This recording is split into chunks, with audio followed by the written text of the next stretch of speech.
Baik, Assalamualaikum dan juga selamat sejahtera kepada semua yang berusaha Dr. Pengarah, Dr. Nirwana bin Muhammad Rashid, Dr. Haji Jainuddin bin Ngah, Ketua Jabatan Pendidikan Islam dan Moral.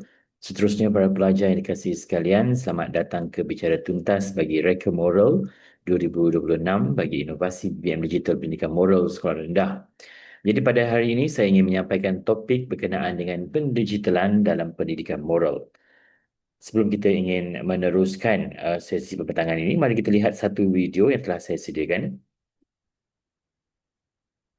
Assalamualaikum dan salam sejahtera. Saya mengalu-alukan kehadiran para pelajar ke program Reka Moral 2026. Pada hari ini, kita akan menyaksikan seramai 9 orang pelajar yang akan membentangkan hasil kerja mereka. Semoga program ini berjalan dengan lancar. Baik, ini sebenarnya adalah satu contoh berkenaan dengan video AI lah yang dibuat. Jadi sebenarnya pada masa kini, dalam mendepani dan memacu nilai melalui teknologi, pendigitalan dalam bidang pendidikan moral adalah satu keperluan. Lagi-lagi kita sedang memasuki satu fasa baru dengan pelaksanaan kurikulum baharu persekolahan bermula tahun 2027 yang akan berlangsung tidak lama lagi. Maka pendigitalan ini adalah merupakan satu intipati yang cukup penting dalam arus perubahan dan juga pembangunan terhadap pembentukan era pembelajaran sepenuhnya secara digital yang sangat mementingkan kepada cara dan corak pengajaran kita di sekolah. Jadi objektif pembentangan ini saya akan memberikan anda bagaimana konsep memahami, iaitu kita akan tahu apakah dia pendigitalan dalam bidang pendidikan moral, kita akan meneroka dan juga menilai sejauh manakah dengan adanya pendigitalan dalam proses pengajaran tadi akan memberikan banyak impak-impak baik dalam proses pengajaran dan pembelajaran sebagai seorang guru ataupun bakal guru ataupun ingin menjadi guru, khususnya dalam pengajaran pendidikan moral. Pada masa kini, pelajar-pelajar hadirin sekalian, kita melihat semua orang adalah merupakan generasi yang dikatakan sebagai digital. Orang sebut sebagai Internet of Things ataupun IoT, di mana semua orang akan menggunakan digital. Jadi hari ini murid-murid pun membesar dalam keadaan digital. Pada masa yang sama, kita lihat pembelajaran berasaskan visual dan interaktif sangat diberikan perhatian kerana ianya memberikan responsif lebih kepada murid. Murid akan lebih suka, akan lebih berminat berbanding dengan pembelajaran tradisional. Saya tidak bermaksud pembelajaran tradisional itu tidak penting, tetapi dalam keadaan semasa ianya menjadi satu keperluan. Dan pada hari ini kita lihat cabaran dia ialah pada hari ini para pendidik dan guru perlu bersama-sama untuk mengharungi dan juga melalui fasa keperluan dalam pelaksanaan pengajaran dan pembelajaran berasaskan kepada digital. Ini bermaksud dunia semakin berubah dengan pantas, maka kita juga sebagai seorang pelajar ataupun sebagai seorang bakal guru ataupun sebagai seorang guru sekalipun perlulah melalui realiti masa kini dengan jayanya. Maka, apakah itu dia pendigitalan? Kalau kita lihat, pendigitalan ini ialah satu benda yang dikatakan sebagai pengintegrasian menggunakan teknologi digital dalam pengajaran dan pembelajaran. Maknanya kalau kita nak buat hari ini, kita mengajar, bukan sekadar mengajar menggunakan chalk and talk, bukan sekadar lecture ataupun pengucapan ataupun kuliah, tetapi turut diintegrasikan dengan pembelajaran digital. Antaranya seperti penggunaan medium AI dalam berbagai aspek dan sebagainya, penggunaan aspek visual, penggunaan dari segi audio dan sebagainya. So, bila kita sebut digital, ia berkaitan dengan integrasi teknologi. Yang kedua, kita boleh menghasilkan bahan bantu mengajar secara digital yang merangsang minat murid dalam sesi pengajaran. Yang ketiga, ianya interaktif dan menarik. Of course, sebab digital ni memang sangat interaktif sebab dia ada nada bergerak. Malah sekarang ni dah boleh buat lagu guna AI. Dah boleh buat poster dan sebagainya yang sangat interaktif. And then last but not least, dengan adanya teknologi, ianya fleksibel dan mudah diakses. Ini yang paling penting. Semua orang boleh mengakses di mana-mana sahaja. So, cikgu dalam sekolah tak semestinya menyampaikan ilmu dalam kelas, tapi boleh digunakan juga di rumah, di mana budak-budak boleh mengakses dan sebagainya. So, maksudnya pendigitalan bukan menggantikan guru, tetapi memperkasakan kita ini sebagai guru untuk menyampaikan nilai dengan lebih berkesan. Kaitannya dengan pendidikan moral, saya bagi tahu pelajar-pelajar bahawa pada hari ini pendidikan moral ini hasrat dia untuk melahirkan insan yang berakhlak mulia melalui 3 domain, iaitu pemikiran, perasaan dan juga perlakuan moral. So apabila kita sebut untuk melaksanakan dan mengaplikasikan ke semua aspek-aspek itu tadi, maka dengan adanya digital ia membantukan murid untuk memahami tentang apa yang kita ajar itu dengan lebih mendalam. Contohnya visualisasi situasi-situasi moral, kita boleh tunjukkan dengan perkara-perkara yang tepat, benar, supaya murid-murid akan dapat melihat benda-benda yang kita ajar tu ialah realistik. Kalau selama ni kita hanya bercerita, dia hanyalah menggambarkan secara verbal sahaja kan. Tapi ini visual. Kemudian kita dapat buat satu simulasi keputusan di mana murid boleh buat keputusan dan melihat kesan, akibat, masalah dan sebagainya dengan nyata dengan menggunakan digital.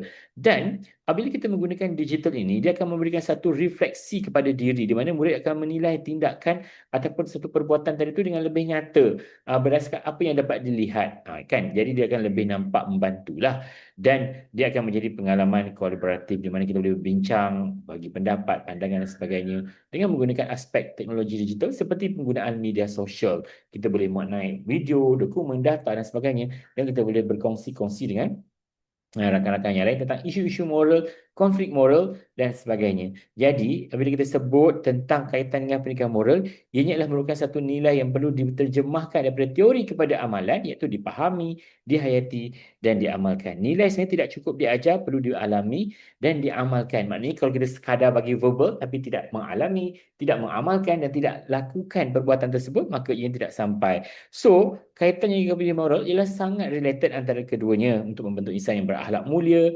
berintegriti, empati, hormat dan juga bertanggungjawab. Contoh BBM digital saya rasa yang selalulah diajar oleh saya di dalam kelas juga, orang lain pun memang biasalah guna. Antaranya kita boleh gunakan gamifikasi dalam kelas, ada banyak aplikasi yang boleh digunakan seperti Kahoot, Quizzes, word wall dan sebagainya. Kita boleh gunakan video situasi moral dengan lebih nyata kepada murid-murid kita dan juga aplikasi interaktif lain seperti kita boleh gunakan AI, book creator, Genially, iThink dan sebagainya. Saya rasa everything tadi tu dah sangat tersedia dalam pembelajaran digital. Dan kita juga boleh buat simulasi di mana boleh menyediakan pengalaman secara nyata kepada murid-murid kita. Contohnya kita menggunakan aplikasi Google Site, Articulate Storyline, banyaklah sebenarnya yang boleh membantu. So BBM digital yang kreatif mampu menjadikan pembelajaran yang lebih bermakna kepada murid kita dan menyeronokkan. Kunci utama dia ialah kita sebagai guru perlulah kreativiti, adanya teknologi dan akhirnya boleh mengintegrasi nilai. Jadi pendidikan moral itu dapat dicapai dengan lebih berimpak.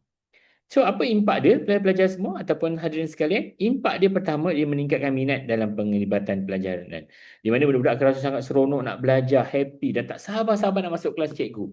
Percayalah kalau anda guna digital, murid akan sangat happy. Dan membina kemahiran kritis. Di mana budak-budak akan cuba untuk berfikir, menilai dan cuba untuk mengolah bagaimana untuk menjadikan sesuatu pengajaran itu lebih menarik. So, budak-budak akan lebih kritis. Kita sebagai guru tu menghasilkan soalan kuis, meminta budak untuk menghasilkan bahan-bahan seperti poster dan sebagainya. So, dia akan menghasilkan pemikiran kreatif dan mereka boleh mengakses kandungan-kandungan bahan menggunakan AI, data dan sebagainya. Menggalakkan empati dan keprihatinan. Maksudnya di sini ialah pendedahan kepada pelbagai situasi, membantu murid untuk memahami perasaan orang lain. Sebab kita dah boleh digital kan. Tengok YouTube contohnya kisah tentang kebuluran, kemiskinan. So, mereka akan lebih rasa tentang apa yang disampaikan. Merangsang refleksi diri. Of course, kerana kita lihat apabila kita tunjukkan tentang visual, tentang pengalaman sebenar ataupun simulasi ataupun video-video kisah-kisah sebenar, budak-budak akan rasa macam, oh rasanya macam ni orang yang susah, kemiskinan dan sebagainya. So dia akan membentuk refleksi diri murid dengan lebih nyata berbanding kita mengajar secara chalk and talk ataupun traditional, just verbal dan sebagainya. Pembelajaran akan lebih bermakna dan akhir sekali mengukuhkan nilai dalam kehidupan. Itulah matlamat akhir kerana apabila teknologi digunakan dengan bijak, ianya bukan sahaja meningkatkan pembelajaran tetapi malah menjadi pemangkin kepada pembentukan nilai dan siasat murid yang unggul. Kesimpulannya, pendigitalan bukan sekadar alat tetapi wadah berkesan untuk membentuk generasi berilmu, berakhlak dan juga bertanggungjawab. Dan kita sebenarnya tak terlepas daripada cabaran pendigitalan dalam pendidikan moral. Pada hari ini kita lihat, walaupun kita nak guna digital, tapi kita ada cabaran. Pertama, akses teknologi yang tidak seimbang. Di mana tidak semua di kawasan-kawasan sekolah di Malaysia ini ada peluang untuk mengakses internet. Tetapi sebenarnya ianya bukanlah satu halangan. Di mana guru boleh menggunakan secara offline, boleh download awal dan kita boleh displaykan kepada murid-murid kita. So, itu ialah merupakan kreativiti yang perlu dituntut kepada guru-guru pada masa kini. Kedua ialah risiko penggunaan tanpa kawalan. Yes, digital ialah satu benda yang bersifat meluas dan boleh diakses dalam apa-apa sahaja. So, sekiranya kita tidak terkawal, kita risau dia akan menyebabkan murid-murid kita akan terdedah kepada risiko-risiko yang tidak bagus seperti unsur-unsur betul?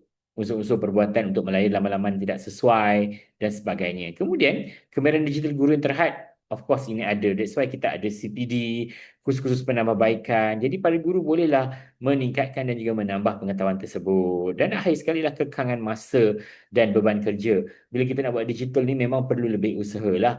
Tapi saya percaya kalau kita minat, insya-Allah kita boleh buat. Itu sebenarnya kunci dia. Kalau kita minat, insya-Allah kita boleh buat.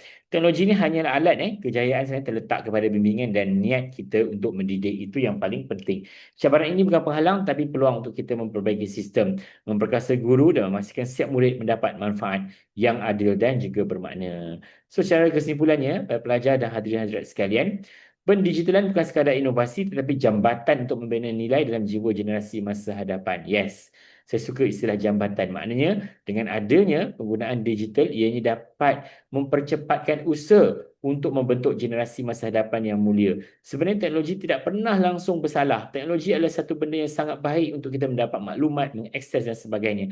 Tetapi isunya ialah bagaimana orang yang menggunakannya. Maka dengan bimbingan kita sebagai guru, sokongan teknologi dan kerjasama semua pihak, kita sebenarnya mampu melahirkan murid berilmu, berakhlak dan bertanggungjawab dari masa hadapan yang lebih gemilang. Jadi saya pun berharap kepada semua kita dapat membentuk generasi yang seimbang dari semua aspek, berilmu dan juga berakhlak mulia. Semoga perkongsian saya ini dapat memberikan manfaat kepada semua. Selepas ini kita akan melihat pembentangan sebanyak 9 pembentangan inovasi BBM digital yang dihasilkan oleh pelajar-pelajar elektif pendidikan moral. Dan anda bolehlah beri komen, pendapat dan juga cadangan kepada mereka. Semoga program Reka Moral ini akan diteruskan lagi pada masa-masa akan datang dan saya mendoakan kepada semua untuk terus berjaya dan membina satu konsepsi sebagai seorang guru yang arus digitalnya dapat dicapai dengan jayanya. Semoga kita berjaya dan juga terus cemerlang dalam semua aspek. Sekian, Assalamualaikum dan juga selamat sejahtera.